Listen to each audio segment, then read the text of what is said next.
Hello everyone, myself Divyashree Kunsani. I am present pursuing midday first year in the branch of CSM in Kite Women's College. Now I am going to tell about the subject C-Language. Now I am going to explain about the program.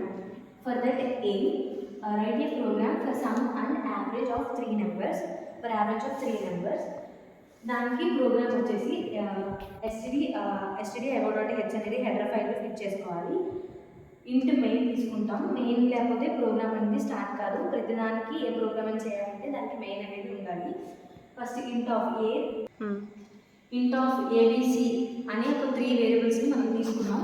Float of average. Float అనేది ఎందుకు తీసుకున్నామంటే మనం చేసిన calculation of సమ్లో పాయింట్స్లో డిసిమల్స్లో వస్తే float అనేది ఉపయోగపడుతుంది. So float అనేది తీసుకున్నాం.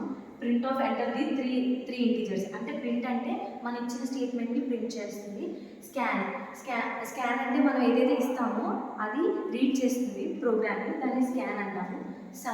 సమ్ అంటే మనం ఇక్కడ ఏబిసి అనేది 3 తీసుకున్నాం కాబట్టి దాన్ని A+B+C అనేది చేస్తాము. తర్వాత average equals to float by sum by 3 అనేది చేస్తాము. ఇక్కడ print this is the body of the program అనమాట.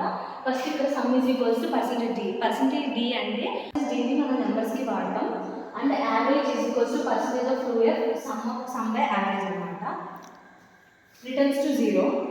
తర్వాత రిజల్టెంట్ వచ్చేసి to verify the sum and average of given 3 numbers. ఒక 3 నెంబర్స్ని అవి వెరిఫై చేసి సమ్ చేసి యావరేజ్ చేయాలన్నమాట. For example enter in the 3 numbers that 1 + 2 + 6 వస్తుంది. ఇక్కడ యావరేజ్ వచ్చేసి 6/3 వచ్చింది. అప్పుడు మనకి రిజల్ట్ వచ్చేసి 2 వచ్చింది. ఇది ఒక ఈ కండిషన్కి ఇది programme. Thank you for watching.